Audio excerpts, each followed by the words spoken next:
Evening. Well, I think some of the most dramatic scenes in the House of Commons, certainly in living memory, and maybe some of the most dramatic for a couple of centuries, because today was supposed to be the day that we had the SNP motion, and this was a motion about Gaza. By the way, nothing that's happened today has anything to do with the United Kingdom, nothing to do with the cost of living, nothing to do with open door immigration, nothing to do with the National Health Service. This is all about Gaza. That is what is now dominating British politics.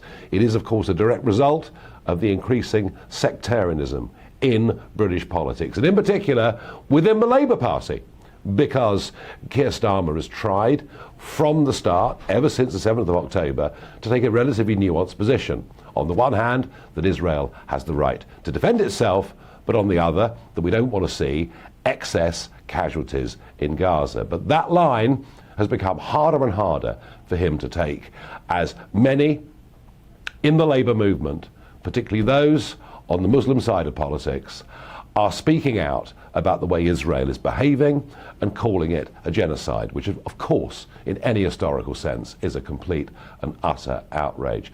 That is the genesis of all of this, and what happened was the SNP had a motion down to be voted on in the House of Commons. Now bear in mind, this is not legislative, it's not executive, it doesn't change anything, least of all here, and certainly not in Gaza itself. But it's a statement of intent of where British political parties sit. Now, I'm sure there are many of you out there saying, do you know what, this is not our priority. Well, no, that may well be right, but it's been the priority of Parliament and almost the obsession of the Labour Party for the last few months. What the SNP were asking for was an immediate ceasefire in Gaza and in Israel. They condemned any military assault, namely what may be about to happen in Rafah. And most controversially, they want an end to the collective punishment of the Palestinian people. It's a motion effectively saying that Israel should give up, that Israel should surrender, that there should be no attempt to go after Hamas, who not only committed those atrocities on the 7th of October, but have promised to repeat them. Now, that was what was supposed to be debated and voted on today, with a government amendment against it. But what Sir Lindsay Hoyle, the Speaker, did this morning was he allowed a Labour amendment to an SNP motion. OK, I'm trying not to lose you. But in effect, the Labour Party amendment was really a peace offering to their own backbenchers, an attempt not to split the party. The last time there was a vote on whether there should be an immediate ceasefire, 56 Labour MPs, including 8 front benchers, went against Sir Keir Starmer.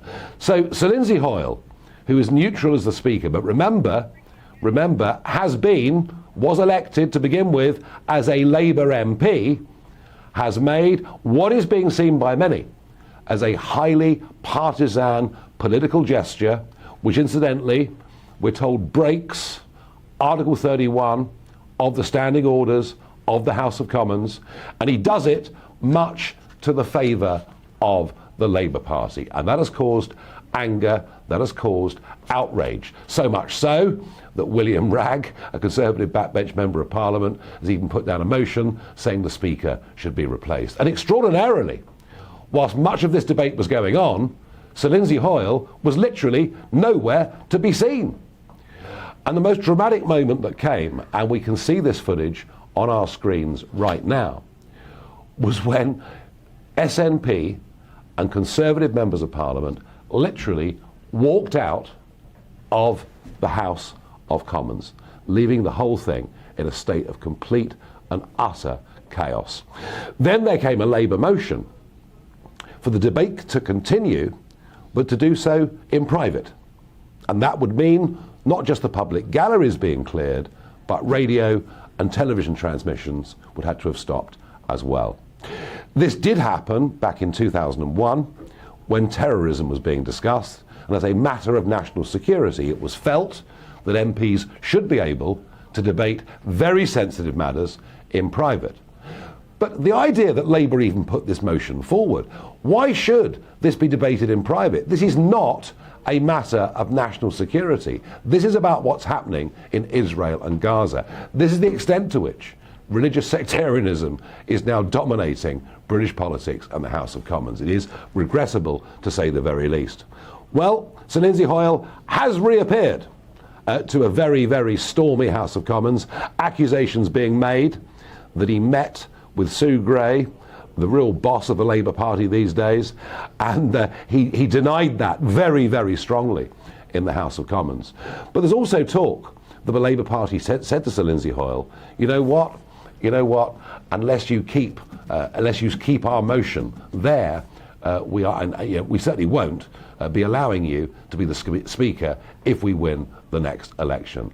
Some of the truth of this we probably will never ever know. But it is an extraordinary decision that Hoyle made.